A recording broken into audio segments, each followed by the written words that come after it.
दोस्तों, अगर आप बीकॉम फर्स्ट सेमेस्टर के विद्यार्थी हैं और प्रिंसिपल ऑफ माइक्रो इकोनॉमिक्स की क्लास को यूट्यूब पर सर्च कर करके परेशान अगर आप हो चुके हैं, आपको कहीं अच्छी क्लास नहीं मिल रही थी, तो समझ लो ईश्वर ने आपकी सुन ली और इस क्लास को आप तक पहुंचा दिया।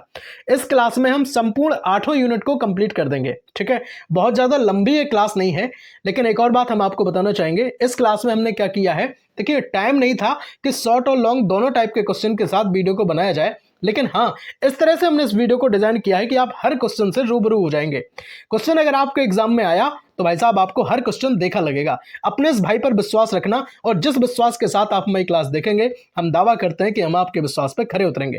भाई साहब, मोस्टली इस वीडियो को हमने सहारनपुर यूनिवर्सिटी की एक बहन है मेरी, उसकी डिमांड पर हमने इस वीडियो को हमने बनाया है। बाकी आप सबके लिए, सभी यूनिवर्सिटी के लिए ये वीडियो इंपॉर्टेंट रोल प्ले करेगा। चलेंगे क्लास को अब स्टार्ट कर रहे हैं। सबसे पहले यूनिट 1 से रिलेटेड जितने इंपॉर्टेंट क्वेश्चन हो सकते हैं उनको हम डिस्कस कर लेते हैं। चलेंगे, बात करेंगे पहले प्रश्न की कि भाई बताओ अर्थशास्त्र क्या है, इकोनॉमिक्स क्या है। समझिएगा, देखिए अर्थशास्त्र एक विज्ञान है जो हमें यह बताता है कि भाई आपके पास अगर लिमिटेड संसाधन है तो फिर आप जितनी भी आपकी अनंत बहुत सारी आवश्यकताएं हैं उनको आप पूरा कैसे करेंगे, है ना। सीमित संसाधनों में आपकी जो बहुत सारी आवश्यकताएं हैं, बहुत सारी जो आपके डिजायर्स हैं, उनको कैसे पूरा करेंगे। तो ये जो जानकारी है वो कहाँ से मिलेगी, तो आप कहेंगे सर अर्थशास्त्र से मिलेगी, है ना। अभी भी अगर आपको समझ में बात नहीं आई तो एग्जाम्पल के साथ समझ लेते हैं कि अगर आपके पास 10 किलो चावल है और घर में है 15 लोग, ठीक है, तो अर्थशास्त्र हमें यह बताता है कि भाई किस तरह से हम जो है लोगों में चावल बांट दें बराबर बराबर कि लोगों को अधिकतम संतुष्टि मिल जाए, वो लोग खुश भी हो जाएं, है ना। चलेंगे, बात करेंगे दूसरे प्रश्न की। उम्मीद करता हूं कि पहले क्वेश्चन को आपने तोड़ के रख दिया होगा, समझ गए होंगे आप। दूसरा प्रश्न है कि भाई बताओ मांग का नियम क्या है। लॉ ऑफ डिमांड की यहां पे बात होती है। भाई अन्य सभी चीजें समान रहने पर वस्तु के मूल्य पर जो मांग घटती है और मूल्य घटने पर मांग जो है वो बढ़ती है, इसको कहते हैं सर लॉ ऑफ डिमांड कहते हैं। इसे मांग का नियम कहा जाता है। अब आप कहेंगे सर बात अभी भी समझ में नहीं आई। देखो, एक सिंपल सी बात हम आपको समझाएं। जैसे अगर चीनी का मूल्य जो है वो 50 रुपए किलो हो गया, कितना हो गया, चीनी का मूल्य हो गया 50 रुपया केजी, मतलब 1 किलो चीनी 50 रुपए की आती है। तो भाई पहले था 20 रुपए किलो, अब हो गया है 50 रुपए किलो। तो आप बताओ क्या होगा, तो आप कहेंगे सर मांग घट जाएगी, है ना। 50 रुपए किलो होगा तो लोग कम खरीदेंगे। अच्छा 20 रुपए किलो था जब, तो आपने कहा 20 रुपए किलो जब था तब लोग ज्यादा खरीदते थे। अगर फिर से कम हो जाएगा, अगर 30 हो जाएगा या 10 हो जाएगा, तो फिर क्या होगा, तो भाई फिर से डिमांड इसकी बढ़ जाएगी। सिंपल सी बात है। एग्जाम्पल के साथ समझ लो कि मोबाइल का मूल्य अगर 15,000 रुपए था तो भाई 100 लोग उसको खरीदना चाहते थे। अगर कीमत घटकर 12,000 हो गई तो हो सकता है कि 150 लोग उसको खरीदने लगे। तो ये जो नियम है उसको हम कहते हैं सर मांग का नियम। सिंपल सी बात है ना, कि भाई वस्तु का अगर मूल्य बढ़ जाए तो मांग घट जाती है, और अगर मूल्य घट जाए तो भैया मांग बढ़ जाती है। सिंपल सी बात है। उम्मीद करता हूं कि 2 नंबर प्रश्न को भी आपने तोड़ दिया होगा। अब आपसे एक विनती रहेगी, है ना, रिक्वेस्ट हम करना चाहेंगे कि भाई वीडियो को ईमानदारी से लाइक कर दो। बहुत मेहनत लगती है क्लास को बनाने में। बहुत आप सबके कमेंट आए कि भाई आप जो है वो प्रिंसिपल ऑफ माइक्रो इकोनॉमिक्स की क्लास चाहते हैं। भाई आपके लिए हमने अपने व्यस्त टाइम से ये क्लास बनाई है ना। तो एक लाइक तो मुझे लगता है कि मैं डिजर्व करता हूं, है ना। बात करेंगे तीसरे प्रश्न की। मांग को प्रभावित करने वाले जो कारक हैं उनको आपको बताना है।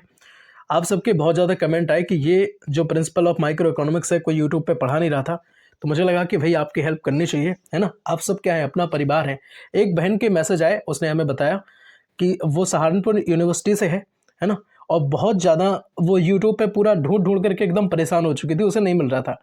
तो भाई मैंने सोचा कि बहन की क्यों ना मदद की जाए। ठीक है, तो वीडियो को शेयर ईमानदारी के साथ कर देना।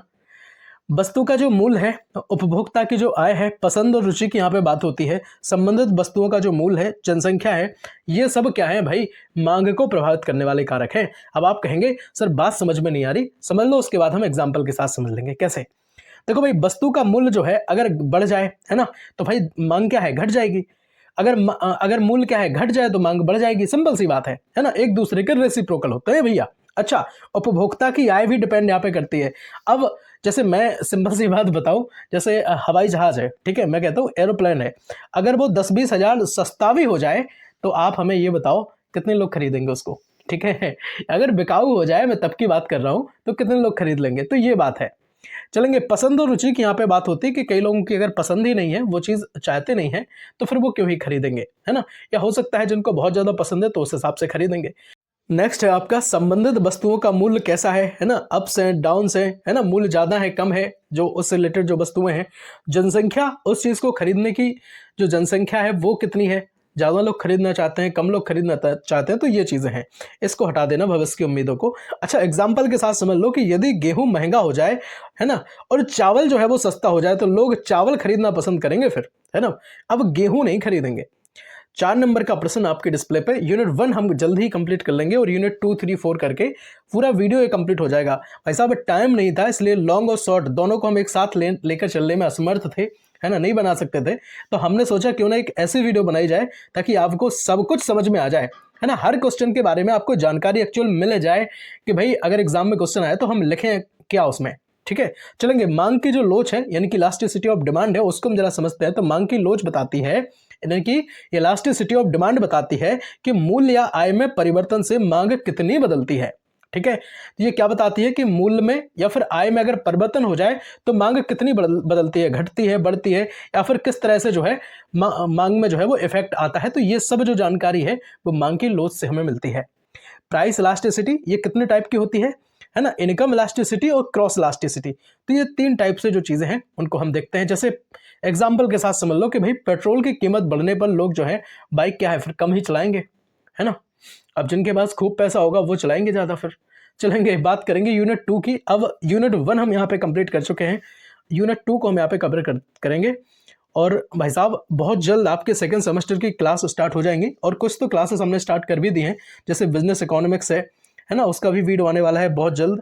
और बिजनेस मैनेजमेंट इसकी यूनिट 1 हम कंप्लीट करा चुके हैं, लिंक डिस्क्रिप्शन बॉक्स में आपके साथ हम शेयर कर देंगे।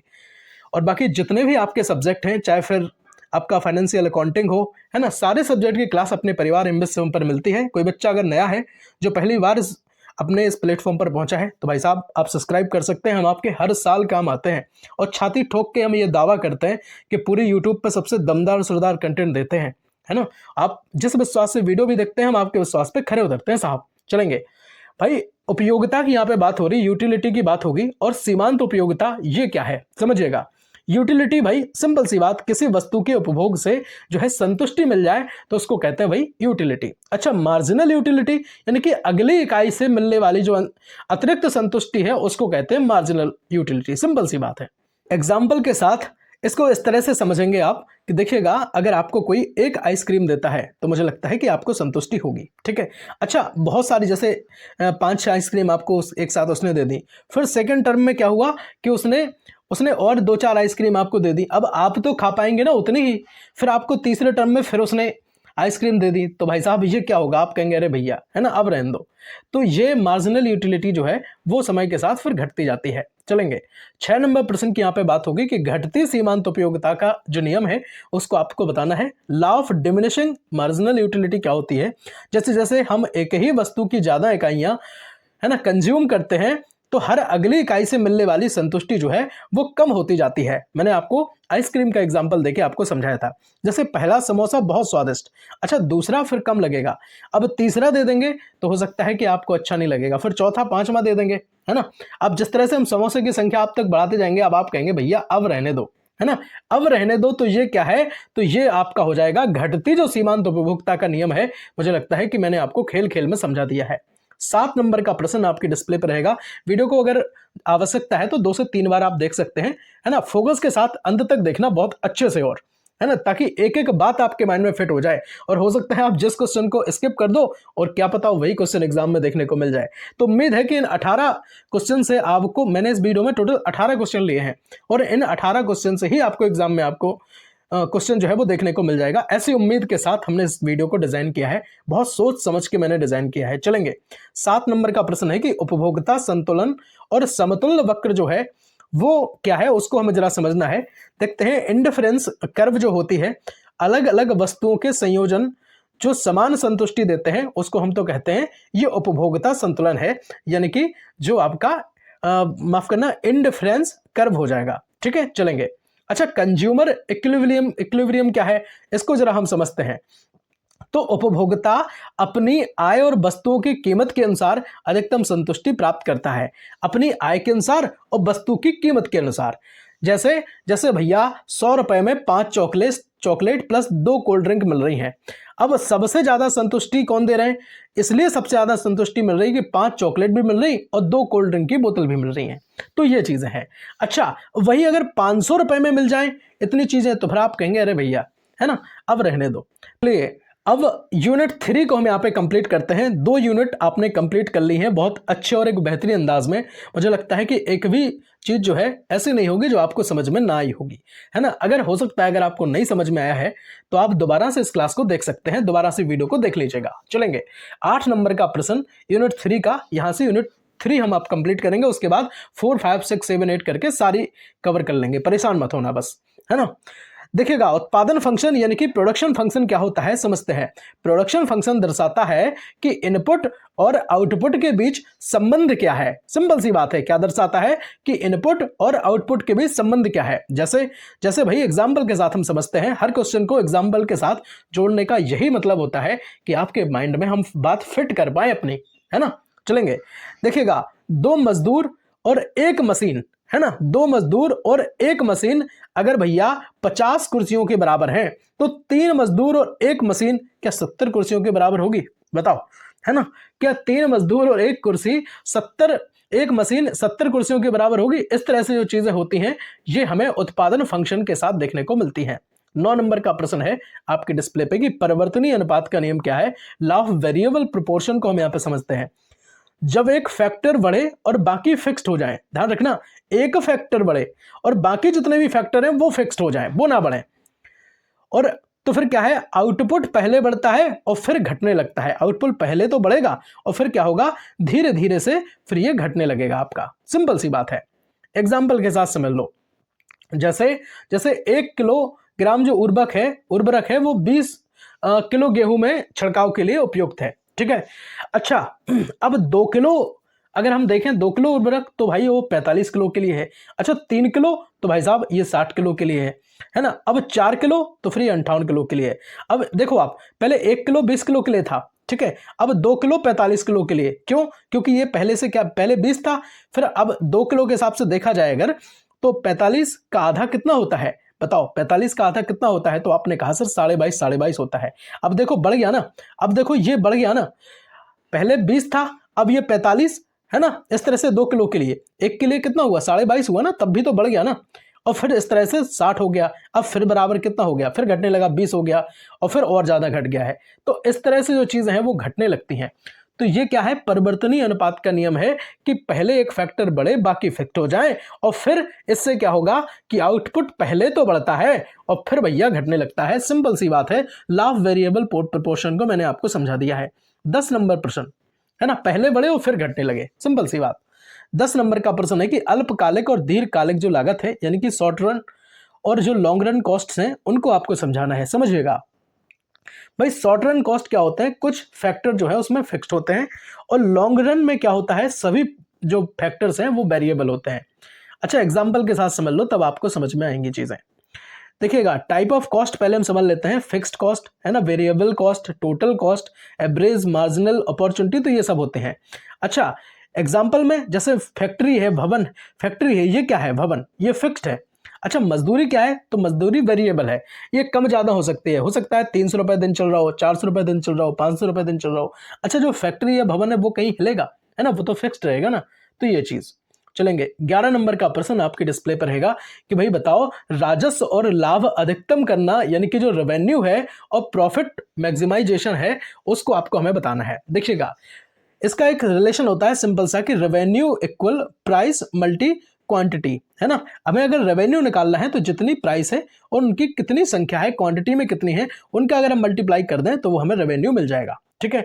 अच्छा प्रॉफिट अगर हमें निकालना हो तो रेवेन्यू यानी कि जो हमने यहां से निकाला है और जितनी उसकी कॉस्ट थी उसको हम माइनस अगर कर देते हैं तो फिर हमें प्रॉफिट मिल जाएगा। सिंपल सा क्वेश्चन यहां से एग्जाम में आ सकता है ना। देख लो, देखिएगा जैसे 10 यूनिट है, ठीक है, और रेवेन्यू उनका 1000 है, कॉस्ट उनकी 800 है, तो प्रॉफिट कितना होगा, तो प्रॉफिट 200 होगा। ऊपर वाले सूत्र के हिसाब से आप लगा लेना, सिंपल सी बात है। इस तरह से 11 यूनिट है, रेवेन्यू 1080 है, कॉस्ट 900 है, तो प्रॉफिट 180 होगा। क्यों होगा, इन दोनों में आप रख के आराम से तसल्ली के साथ बढ़िया अच्छे से देख लेना, ठीक है। इनमें रख के बहुत ज्यादा हार्ड नहीं है, नहीं तो मैं बता देता। चलेंगे बात करेंगे चौथे प्रश्न की कि परफेक्ट कंपटीशन के बारे में आपको यहाँ पे पढ़ना है यूनिट 4 से। समझते हैं 12 नंबर का प्रश्न आपके डिस्प्ले पे है। आपने अगर 3 यूनिट कवर कर ली हैं तो मुझे लगता है कि आपने बहुत अच्छा काम कर लिया है। चलेंगे, परफेक्ट कंपटीशन क्या है समझते हैं। देखिए, बहुत सारे विक्रेता यहाँ पे होते हैं और बहुत सारे खरीदार भी होते हैं, ठीक है। Many sellers many buyers. अब यहाँ पे बहुत तगड़ा कंपटीशन होगा, है ना, कि जब बहुत सारे विक्रेता भी हैं और बहुत सारे खरीदार भी हैं, तब क्या है कि आप कोई मनमानी नहीं कर पाएगा, यानी कि कोई प्राइस मेकर नहीं बन सकता। जो मोनोपोली होती है ना, मोनोपोली क्या है? मोनोपोली हम आपको आगे बताएंगे। मोनोपोली में होता है कि एक ही सेलर हो पूरे बाजार में, अब उसी का आधिपत्य हो, अब वो अपनी मनमानी से चाहे जितने जो प्राइस है वो बढ़ा ले घटा ले, अब उसका अधिकार है वहां पे। क्यों? क्योंकि भाई वहां पे आदमियों को, जितने भी व्यक्ति हैं, उनको तो सामान खरीदना है। अब वो सेलर क्या है कि अपने अकॉर्डिंगली जो प्राइस को जो है वो मेंटेन कर रहा है, प्राइस बना रहा है, ठीक है। चलेंगे, अब वो हम आगे समझेंगे, पहले इसको समझ लो कि परफेक्ट कंपटीशन क्या है। इस पे क्या है, बहुत सारे विक्रेता होते हैं और बहुत सारे खरीदार होते हैं। तो इसमें क्या है, सामान वस्तु यानी कि बहुत सारी चीजों को वहां पे रखना पड़ेगा, है ना। स्वतंत्र प्रवेश निकासी यानी कि फ्री एंट्री एग्जिट, कोई इसमें मूल्य वाली बात नहीं है। प्राइस टेकर यानी कि खुद मूल्य जो है वो तय नहीं कर सकते, प्राइस मेकर नहीं बन सकते। ऐसा नहीं कि आप सोचो कि भाई अगर अकेला व्यक्ति होगा, जैसे वो मैं मोनोपोली के बारे में बता रहा हूं कि अगर कोई अकेला व्यक्ति है तो वो प्राइस मेकर बन सकता है। अब अगर मान लो कोई 2 गांव है, वहां पे एक ही दुकान है, तो अपने हिसाब से ही फिर सारी चीजें बेचेगा।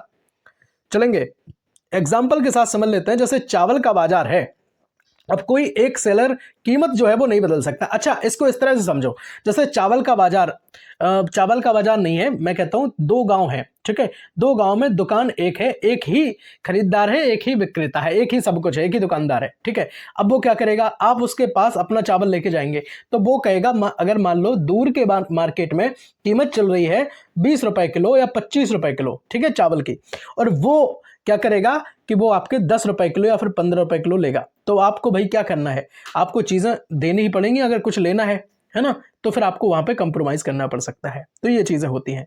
तो भाई यहाँ पे आपने समझा कि चावल का जो बाजार है ना, राइस जो मार्केट है, कोई एक सेलर जो है वो कीमत नहीं बदल सकता है, उसको फिर आपस में डिस्कशन करना होगा। क्योंकि एक सेलर हो सकता है वो कहे कि मैं बढ़ा देता हूं, है ना, तो दूसरी जगह पे जो चीजें हैं वो कम ज्यादा हो सकती हैं। बात करेंगे 13 नंबर प्रश्न की कि अल्पकाल, शॉर्ट रन और दीर्घकाल, लॉन्ग रन संतुलन क्या है, उसको आपको समझना है। समझिएगा, शॉर्ट रन जो है वो प्रॉफिट या लॉस इसमें हो सकता है, जिसमें MC बराबर MR पर जो है वो प्रोडक्शन होता है, और जो MC और MR जो है वो बराबर होते हैं। अब आप कहेंगे सर कि MC और MR ये है क्या? तो भाई साहब, ये MC जो है वो है सीमांत लागत, और ये MR क्या है? तो आपने कहा सर ये है आपका सीमांत राजस्व यानी कि मैक्सिमाइजेशन रेवेन्यू, और ये हो गया मैक्सिमाइजेशन कॉस्ट हो जाती है, ठीक है। अच्छा, प्रॉफिट मैक्सिमाइजेशन का वह स्तर, ये जो बराबर वाली चीज है उसको मैं बता रहा हूं कि भाई ये क्या है, एक वो स्तर है जिसमें सबसे अधिक मुनाफा जो है एक फर्म कमाती है ना। अब आप कहेंगे सर बात समझ में नहीं आई। देखो, एक सिंपल सी बात हम आपको बताएं, जहां पे भी ये दो है MC और MR जो है प्रोडक्शन पर, अगर ये बराबर आ जाए तो इसका सिंपल मतलब होता है कि ये वो बिंदु है जहां पे MC क्या है, तो आपने कहा सर अतिरिक्त इकाई बनाने की जो लागत है ना, और MR क्या है, तो उस अतिरिक्त इकाई से होने वाली जो आय है ना। MR क्या है, उस अतिरिक्त इकाई से होने वाली जो क्या है आय है, उसके बराबर होता है क्या है भाई, प्रोडक्शन पर। सिंपल सी बात है। उम्मीद करता हूं कि ये बात आपके माइंड में अच्छे से फिट हुई होगी। अच्छा, लॉन्ग रन क्या है, तो भाई साहब नॉर्मल यहाँ पे प्रॉफिट होता है। शॉर्ट रन में क्या है भाई साहब, शॉर्ट रन में जो प्रॉफिट है वो खूब होता है, लॉन्ग रन में नॉर्मल प्रॉफिट होता है। सभी फर्म जो है वो बराबर कमाई करती हैं, ठीक है। और इसमें एक ही फर्म होती है तो बहुत ज्यादा कमाई करती है। चलेंगे, जैसे स्मॉल राइस शॉप, छोटी कोई दुकान है ना, किसकी, राइस की, शॉर्ट रन में क्या है वो प्रॉफिट कमाती है, लेकिन लॉन्ग रन में तो ओनली क्या है, नॉर्मल प्रॉफिट उसको होता है। सिंपल सी बात है। चलेंगे, यूनिट 5 यहाँ पे अब हम कवर करने वाले हैं, मोनोपोली। इसमें एकाधिकार की यहाँ पे बात होगी। तो 14 नंबर का प्रश्न है कि मोनोपोली क्या है, समझिएगा। वीडियो लाइक नहीं किया है तो फिर ये बेईमानी है ना। पूरी जान लगा के मैं चीज़ों को पढ़ाता हूँ आपको, और अगर आप लाइक नहीं करते हैं तो फिर मुझे लगता है कि कहीं ना कहीं मेरा काम भी है ना आपको पसंद नहीं आ रहा है, तभी आप लाइक नहीं कर रहे हैं। तो ईमानदारी के साथ अगर अच्छा लग रहा है, हेल्पफुल लग रहा है, तभी आप लाइक कीजिएगा। मैं बार बार आपसे यही कहता हूँ। चलेंगे, 14 नंबर का प्रश्न है कि मोनोपोली क्या है। तो भाई फीचर ऑफ मोनोपोली, इनको हमें समझना है। तो मोनोपोली को मैंने आपको बताया था कि एक ही दुकानदार अगर 2 गांव में है, दो गांव में अगर एक ही दुकानदार है तो वो क्या करेगा, तो अपने हिसाब से मूल तय कर लेगा। ठीक है, मूल तय अपने हिसाब से कर लेगा कि भाई साहब, क्योंकि वहां पे है क्या कि कोई सब्स्टिट्यूट नहीं है, कोई वहां पे विकल्प नहीं है लोगों के पास। अगर कंपटीशन होता है तब फिर मनमानी नहीं कर सकता है, सिंपल सी बात है। देखिएगा, सिंगल सेलर है वहां पे, है ना, तो ये क्या है भाई, प्राइस मेकर बन सकता है, यानी कि मूल्य तय करने वाला बन सकता है। अच्छा, दूसरा है नो क्लोज जो है सब्स्टिट्यूट, यानी कि कोई पास का विकल्प नहीं है। अगर विकल्प होता तो फिर वो ऐसा नहीं कर पाता। एंट्री रेस्ट्रिक्टेड, नए कंपटीटर्स जो है एंट्री नहीं कर सकते वहां पे, तो ये चीजें होती है। एग्जाम्पल के साथ समझ लो, जैसे जैसे भैया रेल टिकट बुकिंग है ना, या फिर LIC इंश्योरेंस है, तो ये सब चीजें कहीं ना कहीं एकाधिकार का कारण बनती हैं। 15 नंबर का प्रश्न आपके डिस्प्ले पर रहेगा, परफेक्ट कंपटीशन वर्सेस मोनोपोली।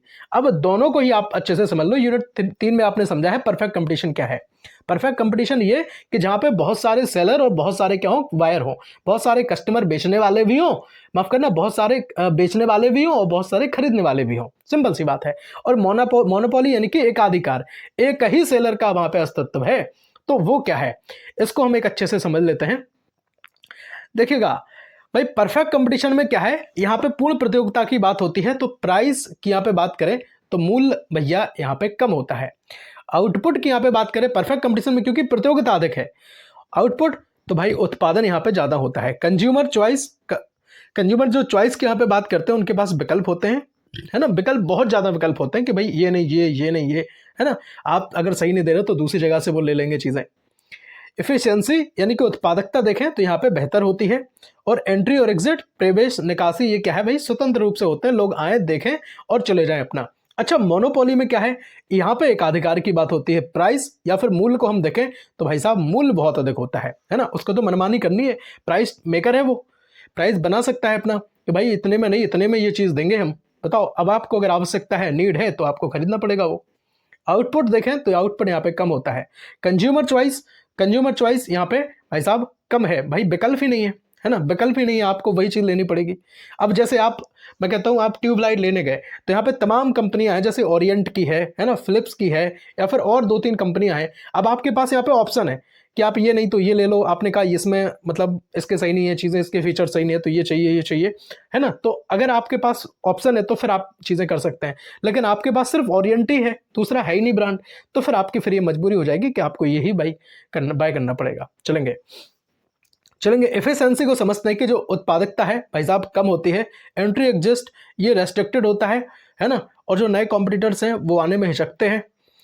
चलेंगे एग्जाम्पल के साथ चीजें समझते हैं। जैसे राइस मार्केट है ना, राइस मार्केट है तो इसमें क्या होगा भैया, परफेक्ट कंपटीशन में अगर देखें तो मल्टीपल यहाँ पे सेलर होंगे बहुत सारे, और प्राइस क्या है भैया, लो होगा, आउटपुट यहाँ पे हाई होगी।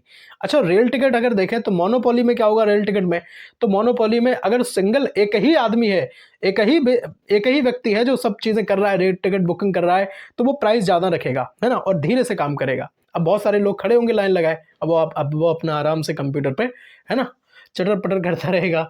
चलेंगे यूनिट 6 को हम यहाँ पे कवर करते हैं। बताओ वीडियो पसंद आ रहा है, नहीं आ रहा है ना, अगर अच्छा लग रहा हो, सच में हेल्पफुल लग रहा हो। भाई साहब, जब हमने इस अपने परिवार एमएस शुभम को बनाया था, 0 से शुरू होकर के आए हैं हम, है ना, आज आप सबके प्यार की वजह से अपनी संख्या 40,000 हो गई है, और ये सब हुआ है आप सबके सपोर्ट की वजह से, और जो मैंने छाती ठोक के दमदार कंटेंट दिया है भैया, है ना, आप सबका विश्वास का परिणाम है ये।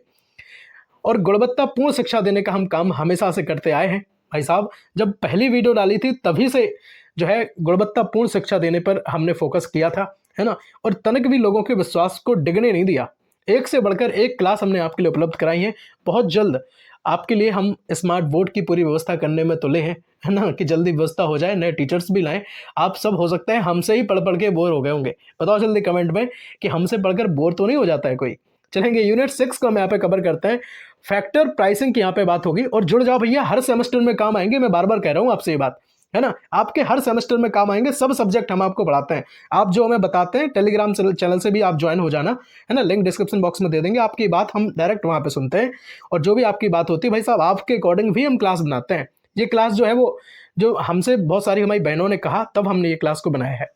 चलेंगे यूनिट 6 की हम यहाँ पे बात कर रहे हैं कि भाई साहब फैक्टर प्राइसिंग यानी कि कारक जो मूल्य निर्धारण है वो क्या है, उसको हम आपको बताते हैं। चलेंगे, देखिएगा कि भाई फैक्टर प्राइसिंग वह स्टडी है जिसमें हम समझते हैं कि लैंड जो भूमि है, लेबर जो श्रम है, और जो भाई कैपिटल पूंजी है, वो क्या है भाई साहब, उद्यमी को बाजार में कितनी कीमत मिलती है और क्यों मिलती है। तो ये सब फैक्टर प्राइसिंग के जरिए ही हम उसका निर्धारण कर सकते हैं। ठीक है, सिंपल सी बात है, बहुत अच्छी बात है। जैसे कोई भी श्रम है, भूमि है ना, कोई भी पूंजी है, और कोई भी एंटरप्रेन्योर यानी कि उद्यमी है, उसको बाजार में कितनी कीमत मिलती है, क्यों मिलती है, उसके स्किल के हिसाब से मिलती है, वो सब चीज़ों का जो निर्धारण है, उनकी एनालिटिक है, वो सब फैक्टर प्राइसिंग से के माध्यम से ही संभव है। अब यहां से समझ लो, जैसे पहला हुआ रेंट यानी कि भूमि का किराया। ठीक है, इस क्वेश्चन को हम डिटेल्स में इसलिए पढ़ रहे हैं क्योंकि हो सकता है कि ये क्वेश्चन आपके एग्जाम में सीधा आपको देखने को मिल जाए। समझ लो, यहाँ पे देखो भाई, लैंड का जो उपयोग है, उपयोग करने पर जो मालिक को क्या मिलता है, तो आपने कहा सर भाई रेंट मिलता है। रेंट का निर्धारण भूमि की फर्टिलिटी और स्कैर्सिटी पर होता है ना। किस पे होती है, फर्टिलिटी और स्कैर्सिटी पे होता है। जैसे चलिए एग्जाम्पल के साथ समझ लेते हैं। जैसे 1 एकड़ जो फर्टिलाइज लैंड है, उसको अगर 10,000 रुपया सालाना कोई व्यक्ति लेता है, और अगर अधिक उपजाऊ है तो वो उसको हो सकता है 15,000 रुपए में ले ले, है ना। किस में ले ले, 15,000 रुपए में सालाना ले ले। दूसरे की यहाँ पे बात करेंगे वेज यानी कि श्रम का वेतन। जो लेबर है उसका पेमेंट यानी कि जो मार्जिनल प्रोडक्टिविटी थ्योरी पे है, इस पर डिपेंड होता है। और ज्यादा प्रोडक्टिव वर्कर अगर कोई है तो उसका ज्यादा वेज होगा। अच्छा, कम अगर कोई, जैसे यहाँ एग्जाम्पल से यहाँ से समझ लो तो उसको आपको चीजें जो है वो समझ में आ जाएंगी। देखिएगा, स्किल्ड जो कारपेंटर है उसको 1,000 रुपए प्रतिदिन का मिलता है। अच्छा, अनस्किल्ड कार लेबर है अगर, तो उसको 500 रुपए प्रतिदिन का मिलता है। तो ये सब जो है वो क्वालिटी होती है, उस हिसाब से उसका श्रम का वेतन जो है वो तय होता है। अच्छा, इंटरेस्ट आप कैसे लिखेंगे, पूंजी का ब्याज। जैसे कैपिटल के लिए पेमेंट है ना, ये क्या है, टाइम प्रेफरेंस की थ्योरी के हिसाब से ये चीजें होती हैं। इन्वेस्टमेंट है प्लस रिस्क, तो ये क्या है, इंटरेस्ट तय करता है। जैसे भाई 10,000 माफ करना, 1,00,000 निवेश पर 10% इंटरेस्ट, तो फिर क्या है, 10,000 रुपए प्रति ईयर आ रहा है कि नहीं आ रहा उससे। लेकिन ये क्या है, आपको रिस्क लेना पड़ेगा, इन्वेस्टमेंट करेंगे और रिस्क लेना पड़ेगा। लेकिन भाई साहब, कहीं जुए में या फिर जो फैंटेसी गेम्स वगैरह के ऐप होते हैं उनमें मत लगा देना पैसे, हैं कि इतने रुपए ऐसे मिल रहे हैं। तो उसको बड़े सोच समझ के चीज़ें की जाती हैं। नहीं तो आप म्यूचुअल फंड, बाजार, ये बहुत सारी चीज़ें चलते हैं, उनमें बड़े सोच समझ के मैं कहता हूँ भाई साहब अपना ईमानदारी से कमाओ। ठीक है, प्रॉफिट या फिर उद्यमी लाभ की हम यहाँ पे बात करेंगे तो एंटरप्रेन्योर का जो रिवार्ड है, और भाई रिस्क और अनसर्टेनिटी, ये जो चीजें हैं वो किसी भी उद्यमी का लाभ जो है वो तय करती हैं। एग्जाम्पल के साथ समझ लो। अच्छा, जैसे कोई फार्मर है, वो इन्वेस्ट करता है 50,000, ठीक है, किस में लगाता है भाई, 50,000 में अपनी फसल को बोने में, उसकी सिंचाई की व्यवस्था में, है ना, उसकी कटाई में, बहुत सारी चीज़ों में लगता है। तो क्रॉप फेल्योर होती है और लॉस उसको हो जाता है। अगर लॉस हो जाता है तो फिर दिक्कत हो जाएगी, और क्रॉप अगर अच्छा होता है तो फिर उसको प्रॉफिट हो जाएगा। कितने का, मैंने कहा 80,000 का हो गया, है ना। ये तो मैंने एक संख्या लिखी है फिलहाल। 7 यूनिट, है ना, यूनिट 7 को हम यहाँ पे कवर करने वाले हैं। यूनिट 6 तक आपने पढ़ लिया है, 2 यूनिट मात्र बची हैं। थोड़ा सा पेशेंस भैया बनाए रखो, ठीक है, थोड़ा सा पेशेंस बनाए रखो, बस चीज़ें जो है वो बहुत जल्दी कंप्लीट हो जाएंगी। क्योंकि मैं कहता हूं कि ये वीडियो अपने आप में एक ऐसी वीडियो है कि सारे क्वेश्चन के बारे में आप रूबरू हो जाएंगे, है ना, यानी कि सब क्वेश्चन के बारे में आपको पता चल जाएगा। एक्चुअल क्वेश्चन अगर आएगा तो आप कहेंगे ये जाना पहचाना है, इस क्वेश्चन को हमने पढ़ा है। वेलफेयर इकोनॉमिक्स क्या है उसको जरा हम समझते हैं कंसेप्ट के साथ। देखिए, यह ब्रांच है जो सोसाइटी की खुशी और भला यानी कि सोशल वेलफेयर बढ़ाने पर फोकस करती है। मतलब संसाधनों का ऐसा इस्तेमाल जो मैक्सिमम लोगों के लिए लाभकारी हो और किसी को नुकसान ना पहुंचे। तो ये वेलफेयर इकोनॉमिक्स की परिभाषा यहाँ पे हो जाएगी। अब एग्जाम्पल के साथ समझ लो, जैसे फ्री वैक्सीनेशन। अब ये क्या है, तो आप कहेंगे भाई सब लोग जो है वो हेल्दी रहते हैं, तो ये क्या है, इससे सोशल वेलफेयर बढ़ा है। तो ये चीजें हैं। इसमें हम जरा इस क्वेश्चन को भी थोड़ा अच्छे से समझ लेते हैं। जैसे गोल और उद्देश्य इसके क्या है, तो maximum social welfare without harming anyone, यानी कि लोगों की भलाई बहुत ज्यादा हो जाए और किसी को नुकसान ना पहुंचे। सोसाइटी के हर मेंबर को बेनिफिट देना, ये इसका परम लक्ष्य है। एग्जाम्पल के साथ समझ लें, जैसे सरकारी स्कूल है, उसमें गरीब बच्चों को एजुकेशन मिलती है ना, सोशल वेलफेयर वहां पे बढ़ता है। चलेंगे भाई, एक बात और हम आपसे पूछना चाहते हैं, बताओ क्या आप नोट्स चाहते हैं, है ना। हम ये नहीं कह रहे कि हम बहुत पैसे कमाने की लालच में आपसे हम कह रहे कि भाई हम नोट्स आपको बेचें, भाई बिल्कुल नहीं। मेरा तो सीधा सीधा एक ध्येय रहता है कि आपको फ्री पढ़ाएंगे, यूट्यूब पर हमेशा फ्री पढ़ाएंगे। अपना कोई ऐप मैप लॉन्च करने वाले नहीं है हम, ठीक है। और ये हम नोट्स का इस वजह से पूछ रहे हैं क्योंकि चूंकि जो हमारा टाइप राइटर होगा उसके लिए, है ना, सारी व्यवस्थाएं हमें करनी पड़ेंगी। तो उसके लिए बहुत छोटे से कम पैसों में अगर आप नोट्स चाहते हो तो आप हमें एक बार बता जरूर देना कमेंट में, ठीक है। चलेंगे, गवर्नमेंट इंटरवेंशन, सरकारी हस्तक्षेप, इसको हम देखें, देखिए कभी कभी मार्केट क्या है, खुद सही नहीं चलता है ना, बहुत दिक्कत होती है, तो उसमें क्या है, गवर्नमेंट जो है वो हेल्प करती है। जैसे भाई पब्लिक गुड्स प्रोवाइड करना, जैसे रोड है, हॉस्पिटल है, एजुकेशन है, ये सब क्या है, सरकार देती है हमें। अच्छा, नेगेटिव जो एक्सटर्नलिटीज जो होती हैं उनको कंट्रोल करना, जैसे पोल्यूशन है, नॉइस है, ट्रैफिक है, इन सब चीज़ों को कौन करता है, तो आपने कहा सर गवर्नमेंट ही हेल्प करती है। एग्जाम्पल के साथ, जैसे फैक्ट्री पॉल्यूशन है, तो ये क्या है भाई साहब, गवर्नमेंट फाइन्स यहाँ पे पढ़ते हैं कि भाई ज़्यादा आप जो है वो वायुमंडल को प्रदूषित नहीं कर सकते, सोसाइटी यहाँ पे सेफ नहीं रहेगी अगर दिक्कत हो जाएगी, है ना, तो वो सब चीज़ें, नॉइस को देखना, सब चीज़ें। फ्री पब्लिक रोड की यहाँ पे बात होती है, तो सबको बेनिफिट हो, प्राइवेट जो कंपनियां हैं वो सब इसे नहीं चला सकती, वो सब क्या है, वो सब उन्हीं की बातें हैं, किनकी, सरकार की बातें भैया। अच्छा, की पॉइंट जरा हम समझ लेते हैं। वेलफेयर इकोनॉमिक्स यानी कि study of social welfare. Government intervention क्या है, जरूरी है जब मार्केट फेल्योर होता है, तब जो है सरकार का हस्तक्षेप जरूरी होता है। फोकस की अगर देखें तो पब्लिक गुड्स पर होता है, एक्सटर्नलिटीज पे होता है, और सोशल जस्टिस पे होता है, यानी कि सामाजिक न्याय पे होता है, जो दिक्कतें होती हैं उन पे होता है, और पब्लिक को जो फ्री चीजें देनी होती हैं उन पे होता है। ठीक है, अब 7 यूनिट तक आपने चीजें कवर कर ली हैं, ये रही आपकी 8वीं यूनिट और लास्ट यूनिट, है ना। चलेंगे 18 नंबर का प्रश्न आपके डिस्प्ले पे है कि भाई माइक्रो इकोनॉमिक्स क्या है, उसको आपको बताना है। अच्छे से समझते हैं, स्कैर्सिटी और चॉइस। स्कैर्सिटी क्या होती है, आपकी होती है दुर्लभता, चॉइस यानी कि विकल्प, समझिएगा।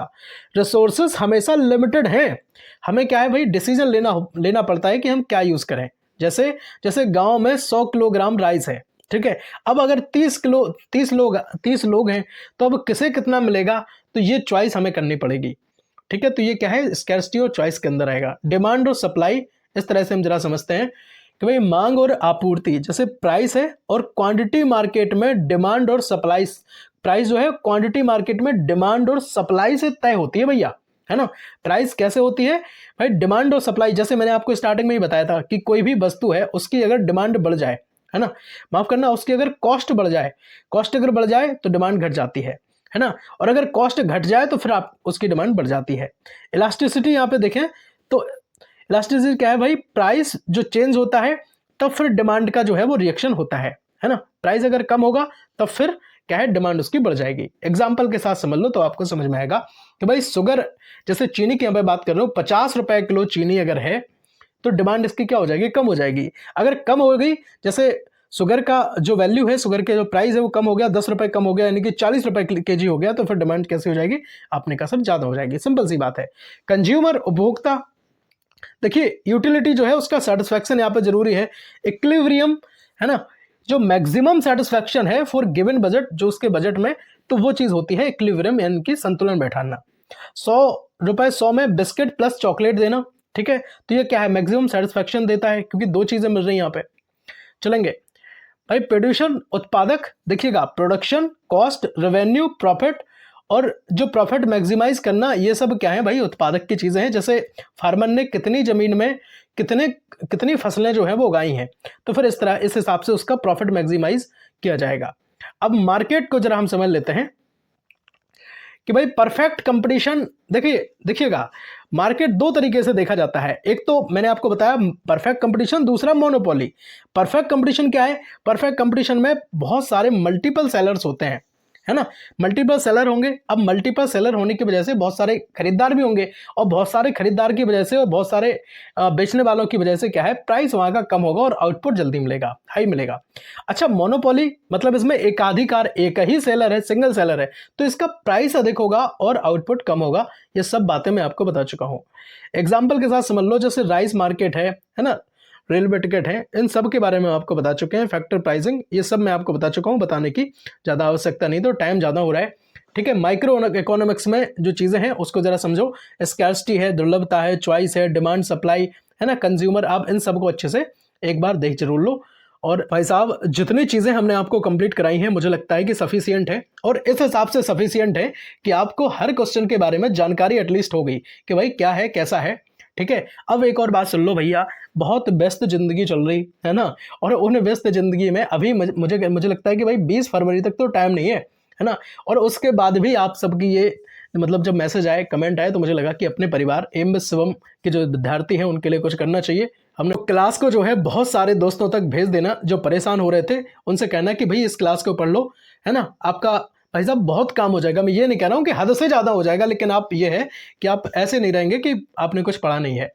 और बहुत जल्द जो है आपकी क्लासेस स्टार्ट हो रही सेकंड सेमेस्टर की, तो अपनी क्लास को जरूर अटेंड करें और परेशान ना हो। लास्ट में हम आपको महामैराथन क्लास भी देते हैं, ठीक है। बहुत सारे बच्चों ने जिनने हमसे पहले पढ़ा होगा उनको आइडिया होगा कि अपनी जो क्लास है सबसे बेहतरीन, पूरे यूट्यूब पर सबसे दमदार कंटेंट के साथ चीज़ों को हम कवर करते हैं। मिलते हैं अगले वीडियो में, तब तक के लिए जय हिंद, वंदे मातरम। बताइएगा जरूर क्लास आपको लगी कैसी है, अगर सच में अच्छी लगी है तो एक बार लिख जरूर देना। पूरे यूट्यूब पर सबसे दमदार क्लास। हर हर महादेव, वंदे मातरम, ओम नमः शिवाय।